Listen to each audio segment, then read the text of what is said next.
হয়তো আমাৰ বহুতৰ লাইফৰ লগত কি হয় জানেনে, আমি যেতিয়া সৰু আছিলোঁ তেতিয়াতো লাইফত কি কৰিম বহুত কিবা কৰিম মানে সপোন বনাই সজাই থৈছোঁ। আৰু উপযুক্ত সময় অহাত যেতিয়া আমি যি সপোন আছিলে, আমাৰ সপোনৰ প্ৰতি আমাৰ যি দিশত যাব আছিলে, যি কৰিব আছিলে, আমি যাব নোৱাৰোঁ, নকৰোঁ, যাৰ ফলত আমি গৈ পেলাই সেই বস্তুটো আমাৰ পৰা এনেই নিজে নিজে আঁতৰি যায়। আমি আঁতৰাব নালাগে, আমাৰ কৰ্মই আমাক আঁতৰাই দিয়ে। বহুতে আমি তেতিয়া বাহানা বনাই লওঁ।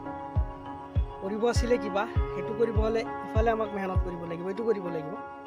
এতিয়া নকৰাৰ ফলতে বাহানা এটা বনাই নিজকে বেলেগ এটা কামত আমি লাগি যাওঁ।